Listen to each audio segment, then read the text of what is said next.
Amen. ಇಲ್ಲಿ ಬಂದಂಥ ಮತ್ತು ಆನ್ಲೈನಲ್ಲಿ ನನ್ನನ್ನು ನೋಡ್ತಾ ಇರುವಂಥ ಎಲ್ಲರನ್ನೂ ಯೇಸು ಕ್ರಿಸ್ತನ ನಾಮದಲ್ಲಿ ನಿಮ್ಮನ್ನು ಆಹ್ವಾನಿಸ್ತೇನೆ. ಆಮೆನ್.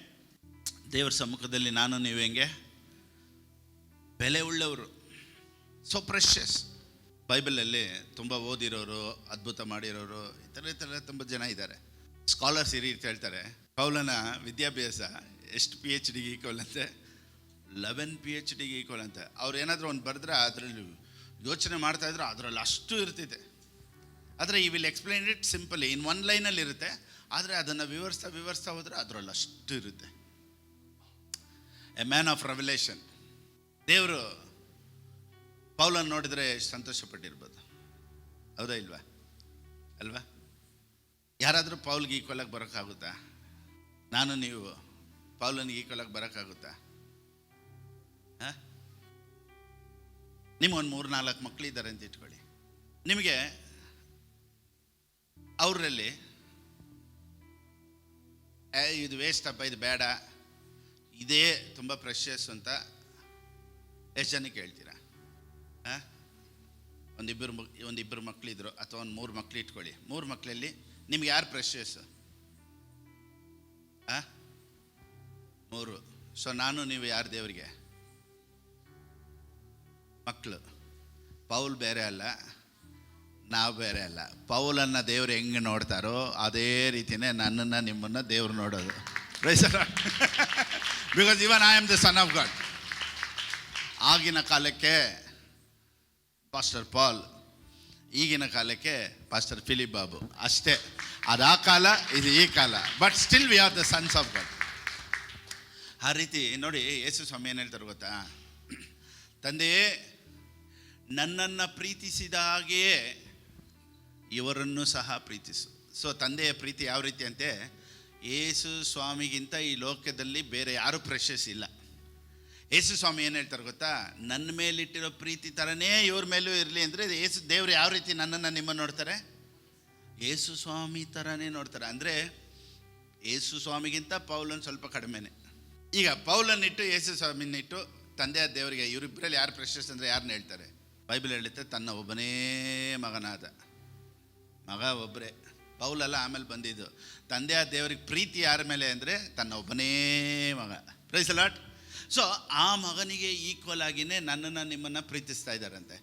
ಸೊ ತಂದೆಯಾದ ದೇವರು ಯೇಸು ಸ್ವಾಮಿ ಮೇಲೆ ಏನು ಪ್ರೀತಿ ಇಟ್ಟರೋ ಅದೇ ಪ್ರೀತಿನೇ ನಿಮ್ಮ ಮೇಲೂ, ಆನ್ಲೈನಲ್ಲಿ ನೋಡ್ತಾ ಇರೋ ಜನರ ಮೇಲೂ, ಪಾಸ್ಟರ್ ಫಿಲಿಪ್ ಬಾಬು ಮೇಲೂ ಇಟ್ಟಿದ್ದಾರೆ ಅನ್ನೋದರಲ್ಲಿ ಯಾವ ವಿಧವಾದಂಥ ಸಂದೇಹ ಇಲ್ಲ. ಆದಿಕಾಂಡ ಬರೆದ ಪುಸ್ತಕ 30ನೇ ಅಧ್ಯಾಯ 43ನೇ ವಾಕ್ಯ. ಯಾಕೋಬನು ಬಹಳ ಸಂಪತ್ತುಳ್ಳವನಾದನು, ಅವನಿಗೆ ದೊಡ್ಡ ದೊಡ್ಡ ಹಿಂಡುಗಳು, ದಾಸಿಯರು, ಒಂಟೆ ಕತ್ತೆಗಳು ಏರಾಳವಾಗಿದ್ದವು. ನೋಡಿ, ಸ್ಪಿರಿಚುವಲಿಗೆ ಸಂಬಂಧಪಟ್ಟಂಥ ದೇವರು. ನಮ್ಮ ದೇವರು ಯಾರು? ಆತ್ಮ ಉಳ್ಳ ದೇವರು. ಆಮೇನ್. ದೇವರು ಆತ್ಮ ಸ್ವರೂಪನು. ಎಲ್ಲರೂ ಹೇಳಿ. ಈಗ ಆತ್ಮ ಸ್ವರೂಪನುಳ್ಳ ದೇವರ ಹತ್ರ ನೀವು ಆತ್ಮದಲ್ಲಿ ಬೇಡ್ಕೊಂಡಾಗ ನಿಮಗೆ ಶಕ್ತಿ ಎಲ್ಲಿ ಬರಬೇಕು? ಆತ್ಮದಲ್ಲಿ ಬರಬೇಕು. ಈಗ ಆತ್ಮದಲ್ಲಿ ಶಕ್ತಿ ಬೇಕು ಅಂದರೆ ಮತ್ತೆ ದೇವ್ರ ಹತ್ರ, ದೇವರೇ ನನಗೆ ಆರೋಗ್ಯ ಬೇಕು, ಕಾಸು ಬೇಕು ಅಂತ ಹೆಂಗೆ ಕೇಳ್ತೀರಾ?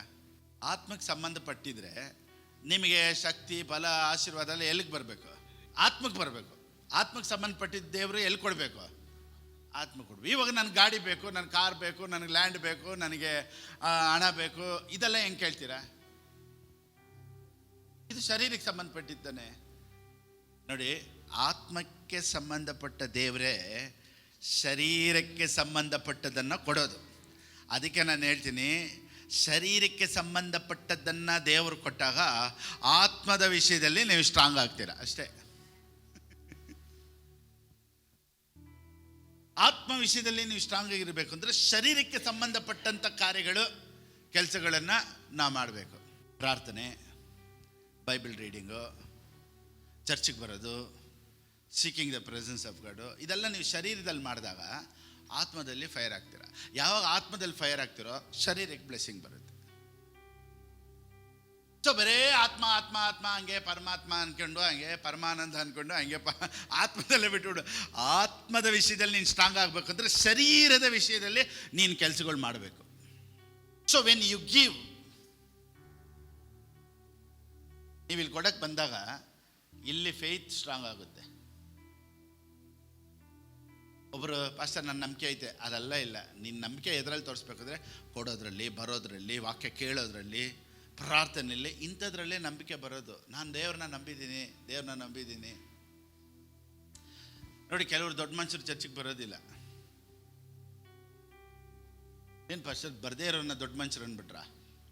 ಹೌದು, ಬರದೇ ಇರೋರೆಲ್ಲ ಯಾರು ದೊಡ್ಡ ಮನುಷ್ಯರು? ಎಲ್ಲರೂ ಹೇಳಿ, ಬರದೇ ಇರೋರು ಯಾರು? ಏನಕ್ಕೆ ದೊಡ್ಡ ಮನುಷ್ಯರು ಹೇಳಿ?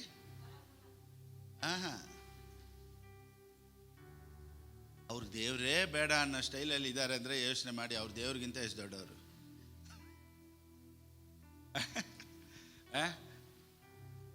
ಬರ್ದೇ ಇರೋರನ್ನ ನೋಡಿ ನಾನು ದೊಡ್ಡ ಮನುಷ್ಯರು ಅಂತ ಏನಕ್ಕೆ ಹೇಳ್ತೀನಿ ಅಂದರೆ, ಅವ್ರಿಗೆ ದೇವರೇ ಬೇಡ ಅನ್ನೋ ಸ್ಥಾನದಲ್ಲಿ ಇದ್ದಾರೆ. ಅಂದರೆ ನನಗೆ ದೇವ್ರ ಹೆಲ್ಪಲ್ಲೇ ಬೇಡ, ನನಗೆ ವಾಕ್ಯ ಗೀಕ ಚರ್ಚು ಗಿರ್ಚು ಅದೆಲ್ಲ ಏನು ಬೇಡ, ನನ್ನ ಕೈಲಿ ಬದುಕೊಳ್ಳೋಕ್ಕಾಗುತ್ತೆ ಅಂತ ಹೇಳಿದ್ರೆ ಅವನು ಎಷ್ಟು ದೊಡ್ಡ ಮನುಷ್ಯ ಆಗಿರ್ಬೋದು. ಈಗ ಯಾಕೊಬ್ಬನು ಏನೂ ಇಲ್ಲದೆ ಅಂತಾರ ಇದ್ದ ಅಲ್ವಾ? ನೋಡಿ, ಒಂದು ಹೇಳ್ತೀನಿ, ಏಮಾರಿಸಿ ನೋಡ್ದ, ಅಪ್ಪನ ಏಮಾರ್ದ, ಅಣ್ಣನ ಏಮಾರ್ದ, ಲಾಸ್ಟಿಗೆ ಬೇರೆ ಕೋಲಲ್ಲಿ ನಿಂತಿದ್ದ, ಏನೂ ಇಲ್ಲ ಕೈಯಲ್ಲಿ. ಏನಪ್ಪ ಇಷ್ಟೆಲ್ಲ ಏಮಾರಿಸಲ್ಲ, ಎಷ್ಟಿಟ್ಟಿದ್ಯಾ?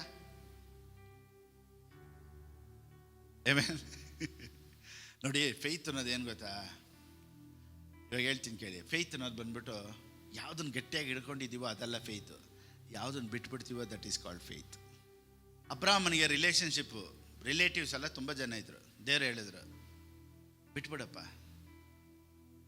ತುಂಬ ಗಟ್ಟಿಯಾಗಿ ಇಟ್ಕೊಂಡಿದ್ದ ಅಪ್ಪನ ಕುಟುಂಬನ, ಬಿಟ್ಬಿಡಂದ್ರು, ಬಿಟ್ಬಿಟ್ಟ.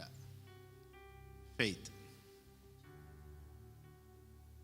ಮಗ ಗಟ್ಟಿಯಾಗಿ ಇಟ್ಕೊಂಡಿದ್ದ. ದೇವ್ರು ಹೇಳಿದ್ರು, ಬಿಡಪ್ಪ, ಮಗನ್ನ ಬಿಟ್ಟುಬಿಡು. ಆಯ್ತು ದೇವ್ರೆ, ಬಿಟ್ಬಿಟ್ಟ. ಫೇತ್. ಇವತ್ತು ನೀವು ಯಾವುದನ್ನು ತುಂಬ ಗಟ್ಟಿಯಾಗಿ ಇಟ್ಕೊಂಡಿದ್ದೀರೋ, leave it, that is called faith. So ನೀನು ಜೋಪಾನವಾಗಿ ಇಟ್ಕೊಂಡಿರೋದಲ್ಲ ನಂಬಿಕೆ, ದೇವ್ರು ನೋಡ್ಕೊಳ್ತಾರೆ ಅಂತ ಬಿಡೋದೇ ನಂಬಿಕೆ. ಯಾಕೊಬ್ಬನು ಎಲ್ಲೆಲ್ಲೋ ಪ್ರಯಾಸ ಪಟ್ಟ, ಏನೇನೋ ಮಾಡ್ದ, ಆದರೂ ಏನು ಇಲ್ಲದೆ ಇರೋಂಥರ ಬಂದು ನಿಂತ್ಕೊಂಡ. ಆಮೇಲೆ ಲಾಸ್ಟಿಗೆ ಒಂದು ತೀರ್ಮಾನ ಮಾಡ್ತೀನಿ, ಏನಪ್ಪ ಅಲ್ಲಿ ತಪ್ಪಿಸ್ಕೊಂಡು ಏನೇನೋ ಮಾಡಿದೆ, ಬೇರೆ ಕೋಲಲ್ಲಿ ಬೇರೆ ಕೈಯಲ್ಲಿ ಇವತ್ತು ನಿಂತಿದ್ದೀನಿ, ಏನು ಮಾಡೋದು? ಇವತ್ತು ಒಂದು ಪ್ರೇಯರ್ ಮಾಡೋಣ ಅಂತ ಒಂದು ಪ್ರಾರ್ಥನೆ ಮಾಡ್ತಾನೆ. ಅದೇ ಆದಿಕಾಂಡ ಬರೆದ ಪುಸ್ತಕ 28ನೇ ಅಧ್ಯಾಯ 20ನೇ ವಾಕ್ಯ ನೋಡಿ. 22ನೇ ವಾಕ್ಯದಲ್ಲಿ ಹೇಳುತ್ತಾನೆ, ಇದಲ್ಲದೆ ನಿನ್ನಿಂದ ನನಗೆ ಬರುವ ನಿನ್ನಿಂದ ಬರುವ, ಎಲ್ಲರೂ ಹೇಳಿ. ಅದಕ್ಕೆ ಲಾಸ್ಟ್ಗೆ ಅಲ್ಲಿ ಸ್ಟೇಟ್ಮೆಂಟ್ ಏನು ಹೇಳುತ್ತೆ ಅಂದರೆ, ಯಾಕೋಬನು ಬಹು ಐಶ್ವರ್ಯವಂತನಾದನು. ಹೆಂಗೆ? ನಿನ್ನಿಂದ. ಹೇಳಿ, ಹೆಂಗೆ ಒಬ್ಬ ಮನುಷ್ಯ ಐಶ್ವರ್ಯವಂತನಾಗೋದು? ನಿನ್ನಿಂದ. ಹೆಂಗೆ ಒಬ್ಬ ಮನುಷ್ಯ ರಿಚ್ ಮ್ಯಾನ್ ಆಗೋದು? ನಿನ್ನಿಂದ. ಹೆಂಗೆ ಒಬ್ಬ ಮನುಷ್ಯ ಸ್ಟ್ರಾಂಗ್ ಮ್ಯಾನ್ ಆಗೋದು? ನಿನ್ನಿಂದ. ಸೊ ದೇವರೊಂದಿಗೆ ಕನೆಕ್ಟೆಡ್. ನೋಡಿ, ಈ ಮನುಷ್ಯ ನೋಡಿ ಎಲ್ಲ ಕಡೆನೂ ಸುತ್ತಾಡ್ಕೊಂಡು ಏಮಾರಿಸ್ಕೊಂಬಂದ, ಏನೂ ಸಿಕ್ಕಿಲ್ಲ. Praise the lord. ದೇವರು ಯಾರನ್ನ ನೋಡಿ ಸಂತೋಷ ಪಡ್ತಾರೋ ಗೊತ್ತಾ? ತುಂಬ ಸಂತೋಷ ಪಡೋದು ಪ್ರಾರ್ಥನೆ ಮಾಡೋರನ್ನ ಅಲ್ಲ, ಉಪವಾಸ ಇದ್ದವರು ಅಲ್ಲ, ಚೆನ್ನಾಗಿ ಆಡಾಡೋರು ಅಲ್ಲ. ಒಂದು ದಿವಸ ದೇವ್ರು ನನ್ನ ಆಶ್ವಸ್ತಾರೆ ಅಂತ ನಂಬಿಕೆಯಲ್ಲಿ ಕುಂತವನಲ್ಲ, ಅವ್ನು ನೋಡಿದಾಗ ಮಾತ್ರನೇ ಪರಲೋಕ ಸಂತೋಷ ಪಡೋದಂತೆ. ಅಪ್ಪ, ಇವ್ ನೋಡಿ ಇನ್ನೂ ನನಗಾಗಿ ಕಾಯ್ತಾವನೆ ಅಂತ. ಅಬ್ರಾಹ್ಮನ್ ನೋಡಿ ದೇವ್ರು ಸಂತೋಷ ಪಟ್ಟಿದ್ದು ಏನು ಗೊತ್ತಾ? ಒಂದು ವಾಗ್ದಾನ ಮಾಡಿದ್ರು, ಇರಲಿ ನೋಡಿ, ಅವನಿಗೆ ಟೈಮ್ ತೊಗೊಂಡ್ರೆ ಏನು ಗೊತ್ತಾ? ಈ ಶುಡ್ ವೆಯ್ಟ್. ಸೊ ದೇವರು ಸಂತೋಷ ಪಡೋದು ಯಾರನ್ನ ನೋಡಿ ಅಂದರೆ, ವೆಯ್ಟ್ ಮಾಡೋನ್ನ ನೋಡಿ. ನೋಡಿ, ಅವಸರ ಪಡೋರು ಏನು ಮಾಡಿಬಿಡ್ತಾರೆ? ಐಶ್ವರ್ಯ ಅಂತರ ಆಗಬೇಕು ಅಂತ ಅವಸರ ಪಡೋರು ಕದ್ದು ಬಿಡ್ತಾರೆ, ಕಳ್ತನ ಮಾಡಿಬಿಡ್ತಾರೆ, ಚೈನ್ ಕಿತ್ಕೊಂಡ್ಬಿಡ್ತಾರೆ, ಅವ್ರನ್ನ ಇವ್ರನ್ನೇ ಮರೆಸ್ತಾರೆ. ಆದರೆ ಇನ್ನೂ ಸ್ವಲ್ಪ ಕಷ್ಟದಲ್ಲೇ ಇದ್ದಾರೆ ಅಂದರೆ ಅವ್ರು ದೇವ್ರನ್ನೇ ನಂಬ್ಕೊಂಡಿದ್ದಾರೆ ಅಂತ ಅರ್ಥ. ಇವತ್ತು ಕಷ್ಟ ಇದ್ದರೂ ಪರವಾಗಿಲ್ಲ, ಆದರೆ ನನ್ನ ಪರಿಸ್ಥಿತಿನ ಚೇಂಜ್ ಮಾಡೋದು ದೇವ್ರು ಮಾತ್ರನೇ ಅಂತ ನಂಬಿಕೆಯಿಂದ ಕಾಯೋರನ್ನ ನೋಡಿನೇ ಪರಲೋಕ ಸಂತೋಷ ಪಡೋದು. ಓ ಮೈ ಗಾಡ್. ಇವತ್ತು ಅನೇಕ ವರ್ಷಗಳಿಂದ ಒಂದು ವೇಳೆ ನೀವು ಕಾಯ್ತಾ ಇರ್ಬೋದು. ನಾನೇನು ಹೇಳ್ತೀನಿ ಅಂದರೆ, ಪರಿಸ್ಥಿತಿಗಳು ನಿಮಗೂ ಚೇಂಜ್ ಆಗುತ್ತೆ, ಆದರೆ ಒಂದು ತೀರ್ಮಾನ ಮಾಡಬೇಕು. ಪರಿಸ್ಥಿತಿ ಚೇಂಜ್ ಆಗುತ್ತೆ, ಆದರೆ ಏನು ಮಾಡಬೇಕು? ಇವತ್ತು ಒಂದು ತೀರ್ಮಾನ ಮಾಡಬೇಕು. ಏನು ತೀರ್ಮಾನ ಮಾಡ್ದ ಯಾಕೋಬನು? ಬನ್ನಿ 22ನೇ ವಾಕ್ಯ ಇನ್ನೊಂದು ಸತಿ ಓದೋಣ. ಏನು ತೀರ್ಮಾನ ಮಾಡ್ದ? ಇದಲ್ಲದೆ ನಿನ್ನಿಂದ ನನಗೆ ಬರುವ ಎಲ್ಲ ಆಸ್ತಿಯಲ್ಲಿ 10% ಪಾಲನ್ನು ನಿನಗೆ ಸಮರ್ಪಿಸುವನೆಂಬುದಾಗಿ ಮಾತು ಕೊಡುತ್ತೇನೆ ಎಂದು ಅರಿಕೆ ಮಾಡಿಕೊಂಡನು. ಇವಾಗ ಇವನಿರೋಷ್ಟು ಇವಾಗ ಈ ಪರಿಸ್ಥಿತಿ ಏನು ಗೊತ್ತಾ? He had nothing. ಅರಿಕೆ ಹೊತ್ಕೊಂಡ್ಬಿಟ್ಟ. ಈಗ ಓದಿ ಅದು 30, ಇವಾಗ ನಿಮ್ಗೆ ಅರ್ಥ ಆಗುತ್ತೆ. 30:43 ಓದಿ. ಬೈಬಲ್ ಹೇಳುತ್ತೆ, ಅವನಿಗೆ ದೊಡ್ಡ ದೊಡ್ಡ ಹಿಂಡುಗಳು, ದಾಸಿಯರು, ಒಂಟೆ ಕತ್ತಗಳು ಏರಾಳವಾಗಿತ್ತಂತೆ. ಹೆಂಗ್ ಗೊತ್ತಾ? ಇದೊಂದು ತೀರ್ಮಾನ. ಆಮೆನ್. ನೋಡಿ, ಫೈನಾನ್ಷಿಯಲಿ ಬ್ಲೆಸ್ ಆಗೋದಕ್ಕೆ ಫೈನಾನ್ಷಿಯಲ್ ಕಮಿಟ್ಮೆಂಟ್ ಇರಬೇಕು. ಇಲ್ಲಾಂದರೆ ಎಷ್ಟೋ ಪ್ರಸಂಗದಲ್ಲಿ, ಇದು ಒಂದು ಪ್ರಸಂಗ ನಿನಗಷ್ಟೇ.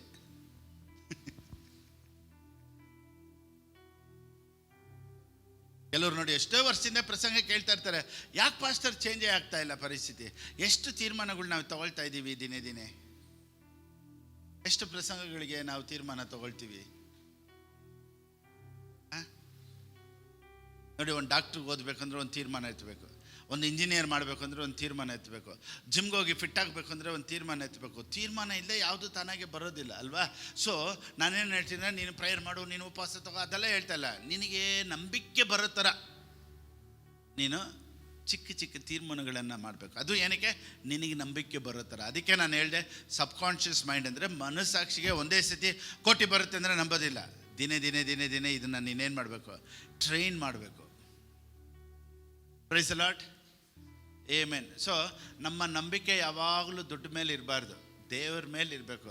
ಸೊ ದೇವ್ರ ಮೇಲೆ ಇರೋ ನಂಬಿಕೆಯಲ್ಲಿ, ನಾನು ನಂಬಿಕೆಯಲ್ಲಿ ಇದನ್ನು ಮಾಡ್ತಾ ಇದ್ದೀನಿ, ಕೊಡ್ತಾ ಇದ್ದೀನಿ ಅನ್ನೋ ತೀರ್ಮಾನಗಳನ್ನು ನಾವು ಎತ್ತಬೇಕು. When we give financially our faith increases. Thank you Holi Spirit. ನೋಡಿ, ಹಳೆ ಒಡಂಬಡಿಕೆಯಲ್ಲಿ ದೇವರು ಎಲ್ಲರಿಗೂ ಕಲಿಸ್ಕೊಟ್ಟಿದ್ದಿದೆ. ನೋಡಿ, ಇನ್ನೊಂದು ವಾಕ್ಯನೇ ಇದೆ, ಬೇಗ ಬೇಗ ಓದ್ಬಿಡೋಣ ಸ್ವಲ್ಪ. ಎಕ್ಸೋಡಸ್, ವಿಮೋಚನೆ ಕಾಂಡ ಬರೆದ ಪುಸ್ತಕ 24:15-16. ಮೋಶೆ ಬೆಟ್ಟವನ್ನು ಹತ್ತಿದಾಗ ಮೇಘವು ಅದನ್ನು ಮುಚ್ಚಿಕೊಂಡಿತ್ತು. ಯೆಹೋವನ ತೇಜಸ್ಸು ಸೀನಾಯಿ ಬೆಟ್ಟದ ಮೇಲೆ ನಿಂತಿತ್ತು ಮತ್ತು ಆ ಮೇಘವು 6 ದಿನಗಳವರೆಗೂ ಬೆಟ್ಟವನ್ನು ಮುಚ್ಚಿಕೊಂಡಿತ್ತು. 7ನೇ ದಿನದಲ್ಲಿ ಯೆಹೋವನು ಮೇಘದೊಳಗಿಂದ ಕೂಗಿ ಮೋಶೆಯನ್ನು ಕರೆದನು. ನೋಡಿ, 7 ದಿವಸ ಮೇಲೆ ಬೆಟ್ಟದ ಮೇಲೆ ಮೋಶೆ ನಿಂತಿದ್ದಾನೆ. ಫುಲ್ ತೇಜಸ್ಸು, ಅಂದ್ರೆ ಫುಲ್ ಕ್ಲೌಡ್ ತುಂಬಿಟ್ಟಿದೆ, ಮೇಘ ತುಂಬಿಟ್ಟಿದೆ. ಈಗ 7ನೇ ದಿನ ದೇವರು ಆ ಕ್ಲೌಡಿಂದ ಮೋಶೆ ಹತ್ರ ಮಾತಾಡ್ತಾರೆ. ಇವಾಗ ಏನು ಮಾತಾಡಿರ್ಬೋದು? ಇವಾಗ ನೀವು ಯೋಚನೆ ಮಾಡಿ, ಒಂದು ದೊಡ್ಡ ಬೆಟ್ಟ ತುಂಬ ಹೊಗೆ ತುಂಬಿದೆ. ಈಗ ಮೋಶೆ ಅಲ್ಲಿ ಕಾಯ್ತಾ ಇದ್ದಾನೆ. ಈಗ ದೇವರು ಅವನ ಹತ್ರ ಮಾತಾಡಬೇಕು. 7 ದಿನ ಆದರೂ ಇನ್ನೂ ದೇವ್ರು ಮಾತಾಡಿಲ್ಲ. ಹಾಗೇ ಕ್ಲೌಡಲ್ಲಿ ಒಂದು ಮೇಘದ ಒಳಗಡೆ ಹಾಗೇ ನಿಂತಿದ್ದಾನೆ. ಈಗ 7ನೇ ದಿನ ದೇವರು ಅವನ ಹತ್ರ ಮಾತಾಡ್ತಾರೆ. ಇವಾಗ ದೇವರು ಅವನ ಹತ್ರ ಏನು ಮಾತಾಡಿರ್ಬೋದು? ಫಸ್ಟ್ ಏನು ಮಾತಾಡಿರ್ಬೋದು? ಈಗ 25ನೇ ಅಧ್ಯಾಯ 1ನೇ ವಾಕ್ಯಕ್ಕೆ ಹೋಗ್ಬೇಕು, ಯಾಕಂದರೆ ಕಂಟಿನ್ಯೂಯೇಷನ್. ಈಗ ಯೆಹೋವನು ಮೋಶೆಗೆ ಹೇಳಿದ್ದೇನೆಂದರೆ, ಇಸ್ರಾಯೇಲರು ನನಗೋಸ್ಕರ ಕಾಣಿಕೆಯನ್ನು ಮೀಸಲಿಡಬೇಕೆಂದು ಅವರಿಗೆ ಹೇಳು. ಫಸ್ಟ್ ಮಾತೆ 40 ದಿವಸ ಮೋಶೆ ಬೆಟ್ಟದ ಮೇಲೆ ಇದ್ದು ದೇವ್ರು ಏನು ಹೇಳ್ತಾರೆ ಅಂತ ಕೇಳಿದ್ನಲ್ಲ. ಈಗ ಜನ ಎಲ್ಲ ಕಾಯ್ತಾರೆ. ಫಸ್ಟ್ ದೇವ್ರು ಮಾತಾಡಿದ್ದೇನು ಗೊತ್ತಾ? ಇಸ್ರಾಯೇಲ್ ಜನರಿಗೆ ಹೋಗಿ ಹೇಳು, ಕಾಣಿಕೆನ ರೆಡಿ ಮಾಡ್ಕೊಳ್ಳು. ಫಸ್ಟ್ ದೇವ್ರು ಹೇಳಿದ್ದೆ ಅದೇ. ಯಾಕಂದ್ರೆ to operate your faith you should connect financially. Sir, ಇದೆಲ್ಲ ಹಳೆ ಒಡಂಬಡಿಕೆ. ಹೊಸ ಒಡಂಬಡಿಕೆಯಲ್ಲಿ ಪೌಲನ್ ಏನೋ ಹೇಳಿದಾರ. 2 ಕೊರಿಂಥಿಯನ್ 12:13, 12:13. ನನ್ನನ್ನು ಸಂರಕ್ಷಿಸುವ ಭಾರವನ್ನು ನಾನು ನಿಮ್ಮ ಮೇಲೆ ಹಾಕಲಿಲ್ಲವೆಂಬುವ ಒಂದೇ ವಿಷಯದಲ್ಲಿ ಹೊರತು ಇನ್ಯಾವ ವಿಷಯದಲ್ಲಿಯೂ ನಿಮ್ಮನ್ನು ಮಿಕ್ಕಾದ ಸಭೆಗಳವರಿಗಿಂತ ಕಡಿಮೆ ಮಾಡಲಿಲ್ಲವಲ್ಲ. ನೋಡಿ, ಪೌಲನ್ ಹೇಳ್ತಾರೆ, for it is it in which you were in except that myself was not burdensome to you. ನಾನು ನಿಮಗೆ ಭಾರ ಕೊಡಲಿಲ್ಲ, ಅದೇ ನಾನು ಮಾಡಿ ತಪ್ಪು ಅಂತ ಹೇಳ್ತಾರೆ. ಇದು ಮಾಡಿ ಅದು ಮಾಡಿ ಅಂತ ನಾನು ಹೇಳಿಲ್ಲ, ಕೊಡಿ ಅಂತ ನಾನು ಹೇಳಿಲ್ಲ. ಪೌಲನ್ ಹೇಳ್ತಾನೆ, ನಾನು ಇದು ಒಂದರಲ್ಲೇ ನಿಮ್ಮನ್ನು ಏನು ಮಾಡಿಬಿಟ್ಟೆ, ಕಷ್ಟ ಕೊಡಲಿಲ್ಲ. ಸೊ ಹೇಳ್ಕೊಡ್ಬೇಕಾಗಿರೋದು ನಮ್ಮ ಕರ್ತವ್ಯ. Price the Lord. ಸೊ ಜನರಿಗೆ ನಂಬಿಕೆಯಲ್ಲಿ ನಡೆಸಬೇಕು ಅಂತ ಹೇಳ್ಕೊಡೋದು ನಮ್ಮ ಕರ್ತವ್ಯ. ನೋಡಿ, ಈ ಸಂದೇಶ ಕೊಡೋದು, ಗಿವಿಂಗ್ ಬಗ್ಗೆ ಯಾರೂ ಮಾತಾಡೋದಿಲ್ಲ. ಆಮೇಲೆ ಯಾಕೆ ಗೊತ್ತಾ? ಇದರಲ್ಲಿ ಹೆಸರು ಕೆಡುತ್ತೆ. 2ನೇದು, ಪಾಸ್ಟ್ಗೇನೋ ಬೇಕೇನೋ ಅದಕ್ಕೆ ಮಾತಾಡ್ತಾರೆ ಅಂತಾರೆ. ಇವ್ರು ಯಾವಾಗಲೂ ಪ್ರಾಸ್ಪರಿಟಿ ಪ್ರೀಚರ್ ಅಂತ ಹೇಳ್ತಾರೆ. ನೋಡಿ, ಎಲ್ಲ ಕಡೆನೂ ಹೆಸರು ಕೆಡ್ಸ್ಕೊಂಡೇ ಈ ಸಂದೇಶನ ಮಾತಾಡಬೇಕು. ಆದರೆ ಇದನ್ನು ಜನ ತಪ್ಪಾಗಿ ಮಾತಾಡ್ತಾರೆ ಅಂತ ನಾನು ಇದನ್ನು ಮುಚ್ಚಿಟ್ರೆ ಎಷ್ಟೋ ಜನರನ್ನ ನಂಬಿಕೆನ ನಾನು ಕೆಡಿಸೋ ಥರ ಆಗಿಬಿಡುತ್ತೆ. ಸೊ ಜನ ಏನು ಹೇಳ್ತಾರೋ ಇಲ್ಲ, ಎಲ್ಲ ಚರ್ಚು, ಆನ್ಲೈನಲ್ಲಿರೋರು, ಸಭೆಯಲ್ಲಿರೋರು, ಯಾರೆಲ್ಲ ಈ ಪ್ರಸಂಗ ಕೇಳ್ತಾರೋ ಎಲ್ಲರೂ ಇದರಲ್ಲಿ ಡೆಡಿಕೇಟೆಡ್ ಆಗಿ ಇರಬೇಕು ಅನ್ನೋದೇ ಬೈಬಿಲಿನ ಸತ್ಯ. Thank you Holi spirit. Praise the lord. Amen. ನೋಡಿ, ಇನ್ನೊಂದು ಒಂದೇ ಒಂದು ವಾಕ್ಯ ಓದ್ಬಿಡೋಣ, ಬೇಗ ಬನ್ನಿ. 1 ಸ್ಯಾಮುಯೇಲ್ 9:6. 1 ಸ್ಯಾಮುಯೇಲ್ ಬರೆದ ಪುಸ್ತಕ 9:6-7. ಬೇಗ ಬೇಗ ಕನ್ನಡದಲ್ಲಿ ಓದಮ್ಮ. ನೋಡಿ, ಇವಾಗ ನಾನು ಸಿಂಪಲಾಗಿ ಹೇಳ್ಬಿಡ್ತೀನಿ. ಒಂದು ಕೆಲಸದವನು ಇವನು ಇಬ್ಬರು ಫ್ರೆಂಡ್ಗಳು ಹೋಗ್ತಾರೆ ಜೊತೆಯಲ್ಲಿ. ಕೆಲಸ ಮಾಡೋನು ಏನು ಹೇಳ್ತಾನೆ, ಅಲ್ಲಿ ಹೋಗೋಣ, ನಾವು ಹೋಗ್ಬಿಟ್ಟು ಕತ್ತೆ ಎಲ್ಲಿ ಕಳೆದೋಯ್ತು ಅಂತ ನಾವು ಹೋಗಿ ಕೇಳೋಣ. ಅದಕ್ಕೆ ಸೌಲನ್ ಏನು ಹೇಳ್ತಾನೆ, ಇವಾಗ ಇರೋದೆಲ್ಲ ಖಾಲಿ ಆಗ್ಬಿಡ್ತಲ್ಲ, ಈಗ ಹೋಗಿ ಒಂದು ಸೇವಕನ ನೋಡ್ಬೇಕು ಅಂದ್ರೆ ಹೆಂಗೆ ನೋಡಬೇಕು, ಅವನಿಗೆ ಕಾಣಿಕೆ ಕೊಡಬೇಕಲ್ಲ, ಏನು ಮಾಡೋದು, ನನ್ನ ಹತ್ರ ಇಲ್ವಲ್ಲ ಅಂತ. ಅದಕ್ಕೆ 8, ಈಗ ನನ್ನ ಕೈಯಲ್ಲಿ ಒಂದು ಪಾವಲಿ ಇದೆ, ಇದನ್ನು ಅವನಿಗೆ ಕೊಡೋಣ ಅಂತ ಹೇಳಿ ಕೆಲಸವನ್ನ ಹೇಳ್ತಾನೆ, ಹೋಗಿ ನೋಡೋಣ ಅಂತ. ಸೊ ಅಲ್ಲಿ ಹೋಗಿದ ತಕ್ಷಣ ಏನಾಯಿತು, ಏನ್ರಿ ಆಯಿತು ಪರಿಸ್ಥಿತಿ? ಸೌಲನ್ ಹೋಗ್ತಾನೆ, ಏನಾಯ್ತು ಅಲ್ಲಿ? ಸೌಲನ್ನ ಅರಸನಾಗಿ ಸಾಮುವೇಲನು ಅನಾಯಿಂಟ್ ಮಾಡಿ ಅವನ್ನ ಕಿಂಗಾಗಿ ಮಾಡ್ತಾನೆ. Praise the lord. ಈಗ ಸೌಲನ್ ಏನಾಗ್ಬಿಟ್ಟ ಅಲ್ಲಿ ಹೋಗಿದ ತಕ್ಷಣ? ಎಲ್ಲರೂ ಹೇಳಿ. ಅಲ್ಲಿ ಕರ್ಕೊಂಡೋಗಿದ್ದು ಯಾವುದು? ಕತ್ತೆ ಅಲ್ಲ,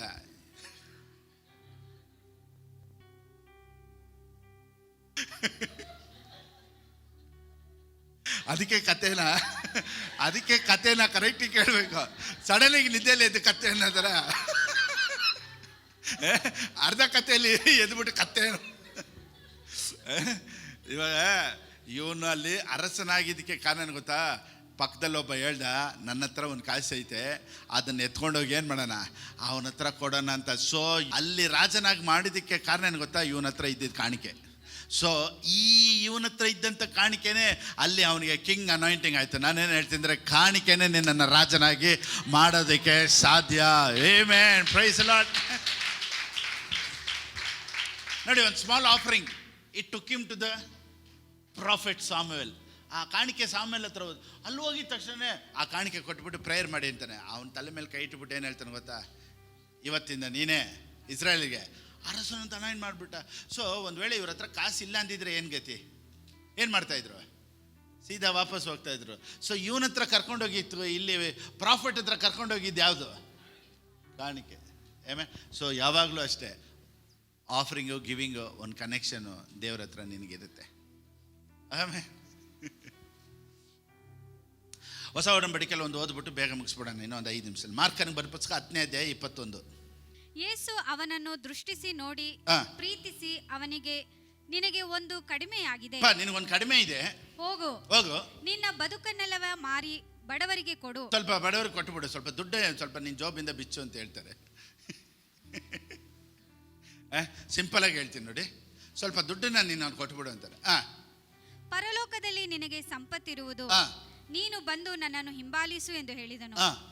ಆದರೆ ಅವನು ಬಹಳ ಆಸ್ತಿ ಉಳ್ಳವನಾದದ್ದರಿಂದ ಈ ಮಾತಿಗೆ ಮೋರೆ ಬಾಡಿದವನಾಗಿ ಮುಖ ಎಲ್ಲ ಚೇಂಜ್ ಆಗೋಯ್ತು. ನೋಡಿ, ಆಫರಿಂಗ್ ಅಂತ ಹೇಳಿದ ತಕ್ಷಣ ಎಂಥ ಸಾಹುಕಾರ ಆಗಿರಲಿ ಬಡವನಾಗಿರಲಿ ಮುಖ ಚೇಂಜ್ ಆಗಿಬಿಡುತ್ತೆ. ಅವ್ನಿಗೆ ಹೆಂಗಾಗೋಯ್ತಂತೆ? ಯೇಸು ಸ್ವಾಮಿ ಹೇಳಿದ್ಕೆ ಮುಖ ಚೇಂಜ್ ಆಯಿತು. ನಾನು ಹೇಳಿದ್ರೆ ನಾನು ನಗಾಡ್ಕೊಂಡ್ಬಿಟ್ಟು ಯಾರು ಕೇಳ್ತಾರ?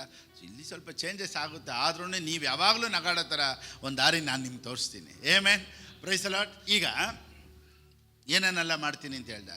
ಚಿಕ್ಕ ವಯಸ್ಸಿಂದನೇ ಕೊಲೆ ಮಾಡಲಿಲ್ಲ, ಹೇಳಿ ಇಲ್ಲಿ, ಕೊಲೆ ಮಾಡಲಿಲ್ಲ, ವ್ಯಭಿಚಾರ ಮಾಡಲಿಲ್ಲ, ಕದಿಲಿಲ್ಲ, ಸುಳ್ಳು ಸಾಕ್ಷಿ ಹೇಳಲಿಲ್ಲ, ಮೋಸ ಮಾಡಿಲ್ಲ, ತಂದೆ ತಾಯಿನ ಸನ್ಮಾನಿಸಿದ. ಎಷ್ಟನೇ ವಾಕ್ಯ ಅದು?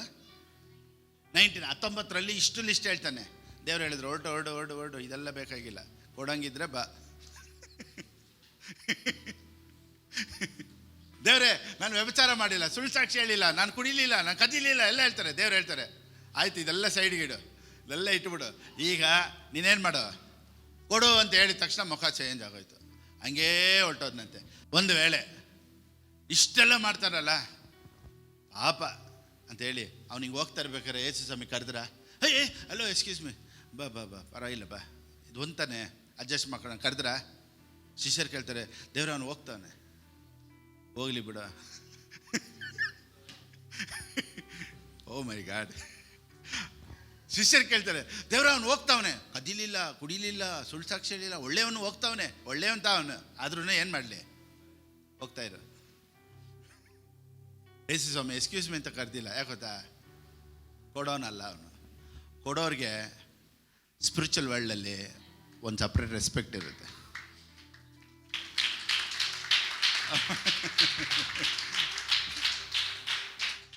ಅದಕ್ಕೆ ಯೇಸು ಸ್ವಾಮಿ ಕಾಣಿಕೆ ಪೆಟ್ಟಿಗೆ ಹತ್ರ ಕುಂತ್ಕೊಂಡು ಯಾರ್ಯಾರು ಎಷ್ಟೆಷ್ಟು ಆಗ್ತಾರೆ ನೋಡ್ತಾ ಅವ್ರೆ. ಎಲ್ಲ ಚೆಕ್ ಮಾಡಿಬಿಟ್ಟು ಹೇಳಿದ್ರು, ಇರೋದ್ರಲ್ಲೇ ಇದೇ ಕಾಸ್ಟ್ಲಿ. ಆ ಎಮ್ಮನ್ ಸೈಡ್ಗೆ ಹಾಕೋ.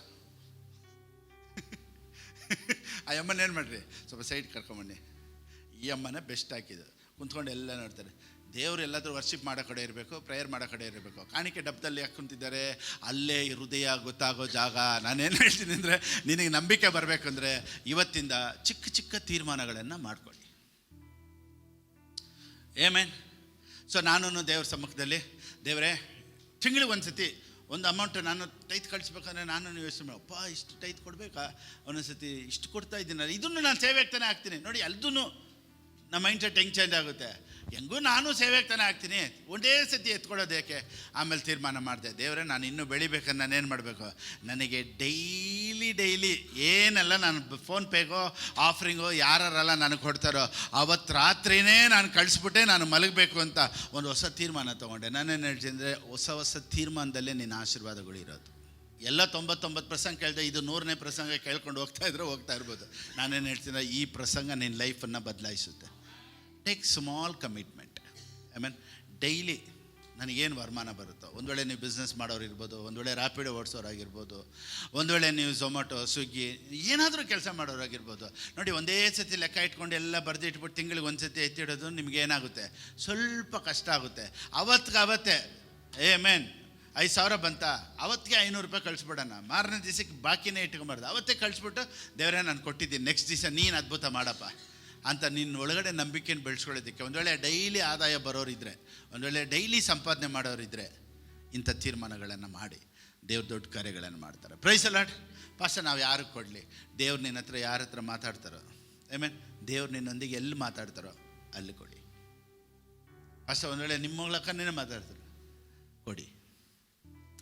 ಇಂಥ ತೀರ್ಮಾನಗಳು ಮಾಡಿ ಸ್ವಲ್ಪ ದಿವಸದಲ್ಲಿ ಯಾಕೋಬನು ಬಹು ಐಶ್ವರ್ಯವಂತನಾಗಿದ್ದನು ಅನ್ನೋ ಥರ ನಿಮ್ಮ ಹೆಸರು ಪಕ್ಕದಲ್ಲಿ ಹಾಕೊಂಡು ಹೇಳಿ, ಪಾಸ್ಟರ್ ಫಿಲಿಪ್ ಬಾಬು ಬಹು ಐಶ್ವರ್ಯವುಳ್ಳವನಾಗಿದ್ದನು. ಆಮೇಲೆ ನಿಮ್ಮ ಹೆಸರು ಹಾಕೊಂಡು ಹೇಳಿ, ನಿಮ್ಮ ಹೆಸರು ಏನೇ ಆದರೂ ಇರ್ಬೋದು, ಪಕ್ಕದಲ್ಲಿ ಹಾಕ್ಕೊಳ್ಳಿ, ಬಹು ಐಶ್ವರ್ಯವಂತವುಳ್ಳವನಾಗಿದ್ದಾನೆ ಅಂತ. ಇನ್ನೂ ಸ್ವಲ್ಪ ದಿನಗಳಲ್ಲಿ, ವರ್ಷಗಳಲ್ಲಿ ಹೇಳೋ ಥರ ಪರಿಸ್ಥಿತಿಗಳನ್ನು ದೇವರು ಚೇಂಜ್ ಮಾಡ್ತಾರೆ. Price the lord. ಪಾಸ್ಟರ್ ನನಗೆ ಯಾವ ವರಮಾನವೂ ಇಲ್ಲ ಪಾಸ್ಟರ್ ಅಂದ್ರೂ, ಚಿಕ್ಕ ಕೆಲಸಗಳನ್ನು ಮಾಡಿ, ಚಿಕ್ಕ ಸಂಪಾದನೆ ಮಾಡೋ ಥರ ಒಂದು ಕೆಲಸ ಮಾಡಿ, ದೇವ್ರು ಕೊಡೋದಕ್ಕಾಗಿಯೇ, ದೇವರೇ ನನ್ನ ಶಕ್ತಿ ಬಲ ಕೊಡಪ್ಪ, ಕೆಲಸ ಮಾಡಿ ದೇವ್ರ ರಾಜ್ಯಕ್ಕಾಗಿ ಕೊಡಬೇಕು ಅಂತಲೇ ನೀವು ಹೋಗಿ. ಯಾಕೊತ್ತಾ? Money is connected to faith. Praise the Lord. So ಯಾಕೋಬನು ತೀರ್ಮಾನ ಮಾಡಿದನು, ಅರಿಕೆ ಮಾಡ್ಕೊಂಡಂತೆ, ದೇವರೇ ಇವತ್ತಿಂದ ನೋಡಿ. ನಾವು ಒಂದು ಹೇಳ, ಯಾಕೋಬನು ಎಲ್ಲ ಕಡೆನೂ ಏಮಾರಿಸ್ದ,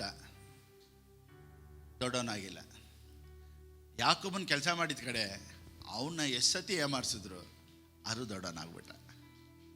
ಅವನು ಕೆಲಸ ಮಾಡ್ತಾ ಇದ್ದ ಓನರು, ಅವ್ರ ಮಾವ ಲಾಭನವನು 10 ಸರಿ ಸಂಬಳನ ಚೇಂಜ್ ಮಾಡಿದಂತೆ. ಅವ್ನು ಮುಂದೆ ಬರಬಾರ್ದು ಅಂತ 10 ಸರಿ ಸಂಬಳ ಚೇಂಜ್ ಮಾಡಿದ್ರು. ಆದರೂ ಅವ್ನು ಮಾಡಿದಂಥ ತೀರ್ಮಾನ, ನಿಮ್ಮ ಬಾಸ್ ಯಾರೇ ಆಗಿರ್ಬೋದು, ನೀವು ಮಾಡೋ ಕೆಲಸ ಕಂಪನಿ ಸರಿ ಇಲ್ಲ ಪಾಸ್ಟರ್ ನಾನು ಮಾಡ್ತಾರೋ ಓನರ್ ಸರಿ ಇಲ್ಲ, ಹೆಂಗಾದರೂ ಇರಲಿ, ಇದು ದೇವ್ರಿಗೂ ನಿಮಗೂ ಇರುವಂಥ ಕನೆಕ್ಷನ್. Price the lord. ಆಮೇಲೆ ನೋಡಿ, ಅಬ್ರಾಮನಿಗೆ ದೇವ್ರ ಮೇಲೆ ಕಣ್ಣಿತ್ತು.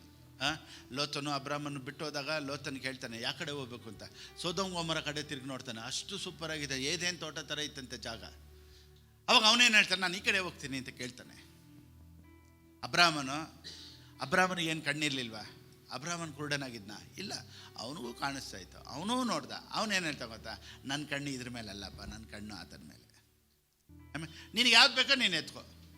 ಲೋತನ ಏನು ಹೇಳಿರ್ಬೇಕು, ನೀವೇನು ಕೊಡ್ತೀರೋ ನಾನು ಎತ್ಕೊಳ್ತೀನಿ, ದೇವ್ರು ಏನು ಕೊಡ್ತೀವಿ ಅದಲ್ಲ. ಅವ್ನು ನೋಡ್ದ, ನೋಡೋದು ಸೂಪರಾಗಿದೆ, ಅವ್ನು ಅಲ್ಲಿ ಹೋದ. ಅಬ್ರಾಮನು ಅಲ್ಲಿ ನೋಡ್ದ, ದೊಡ್ಡವನಾದ. ನಾನೇನು ಹೇಳ್ತೀನಿ, ನಿನ್ನ ಕಣ್ಣು ದೇವ್ರ ಮೇಲೆ ಇರಲಿ. ನಿಮ್ಮ ಬಿಸ್ನೆಸ್ಸು ದೇವ್ರು ನಂಬ್ಕೊಂಡು ಮಾಡಿ, ಏನೇ ಕೆಲಸ ಮಾಡೋದು ದೇವ್ರು ಕನೆಕ್ಟೆಡ್ ಆಗಿರಲಿ. ನಂಬಿಕೆಯನ್ನು ಕಾಪಾಡ್ಕೊಳ್ಳಿ, ಪ್ರೆಸೆನ್ಸ್ ಆಫ್ ಗಾಡ್ ಕಾಪಾಡ್ಕೊಳ್ಳಿ. ದೇವ್ರು ಕೊಡೋದ್ರಲ್ಲಿ ಚಿಕ್ಕ ತೀರ್ಮಾನ ಮಾಡಿ, ಕಮಿಟ್ ಮಾಡಿ. ನಾನೇನು ಹೇಳ್ತೀನಿ, ಪರಿಸ್ಥಿತಿಗಳು ಚೇಂಜ್ ಆಗಿಲ್ಲ ಅಂದರೆ ಬಂದು ಕೇಳಿ. ಎಷ್ಟು ವರ್ಷ ಆದರೂ ಯಾಕ್ರಿ ಪರಿಸ್ಥಿತಿ ಚೇಂಜ್ ಆಗಲ್ಲ? ಯಾವ ಕಮಿಟ್ಮೆಂಟು ಇಲ್ಲ, ಯಾವ ತೀರ್ಮಾನಗಳು ಇಲ್ಲ. ನೋಡಿ, ಚಿಕ್ಕ ತೀರ್ಮಾನ ಇವತ್ತಿಂದ ಮಾಡಿ. ಇವತ್ತಿಂದ ನಿನ್ನ ಲೈಫು ಬದಲಾವಣೆ ಆಗುತ್ತೆ. ಈ ಸಂದೇಶ ನಿನ್ನ ಲೈಫನ್ನು ಟೋಟಲಿ ಚೇಂಜ್ ಮಾಡುತ್ತೆ. ಒಂದು ದಿನ ನೀನು ಐಶ್ವರ್ಯವಂತನಾಗಿ ದೊಡ್ಡವನಾಗಿದ್ಮೇಲೆ ಪಾಸ್ಟರ್ ಫಿಲಿಪ್ ಬಾಬುನ ನೀನು ನೆನೆಸ್ಕೊಳ್ತಾ, ಈ ಪಾಸ್ಟಿಂದನೇ ನಾನು ಇವತ್ತು ಇಷ್ಟು ಚೆನ್ನಾಗಿ ಆಗಿದ್ದೀನಿ ಅಂತ ಒಂದು ದಿವಸ ನೀನು ನನ್ನ ನೆನೆಸ್ಕೊಳ್ತೀಯ. ಇವಾಗಲೂ ಎಷ್ಟು ಜನ ಹೇಳ್ತಾರೆ ಗೊತ್ತಾ, ಇವತ್ತು ಕೊಡೋದು ಕಲ್ತ್ಕೊಂಡಿದ್ದೆ ಫಿಲಿಪ್ ಪಾಸ್ಟಿಂದಾನೆ. ಇವತ್ತು ನಾವು ಚೆನ್ನಾಗಿರೋದು ಫಿಲಿಪ್ ಪಾಸ್ಟಿಂದ. ಅವರು ಈ ಕೊಡೋದನ್ನು ಕಲಿಸ್ಕೊಟ್ರು ಅಂತ ಇವತ್ತು ಹೇಳೋದನ್ನು ನೀವು ಚೆನ್ನಾಗಿ ಕಲ್ತ್ಕೊಳ್ಳಿ. ಒಂದು ವೇಳೆ ತಿಂಗಳಿಗೆ ಎತ್ತಿಟ್ಟು ನಿಮಗೆ ಒಂದು ವೇಳೆ ಅದು ಬರ್ಡನ್ ಆಗಿರ್ಬೋದು, ಡೇ ಬೈ ಡೇ ಡೈಲಿ ಇಂಥ ಕಮಿಟ್ಮೆಂಟ್ಗಳನ್ನ ಮಾಡ್ಕೊಳ್ಳಿ. ದೇವರು ನಿಮ್ಮನ್ನು ಆಶ್ವಸಿಸಲಿ. God bless.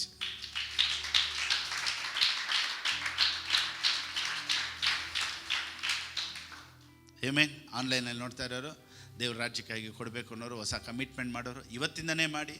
ಹೇಗೆ ಕೊಡಬೇಕು ಅನ್ನೋದು ಸ್ಕ್ರೀನಲ್ಲಿದೆ, ಆ ರೀತಿ ನೀವು ಕೊಡ್ಬೋದು. ದೇವರು ನಿಮ್ಮನ್ನು ಆಶ್ರಯಿಸಲಿ. ಆಮೆನ್. Praise God. ನಾವೆಲ್ಲರೂ ಹಾಗೆ ನಿಂತ್ಕೊಳ್ಳೋಣ.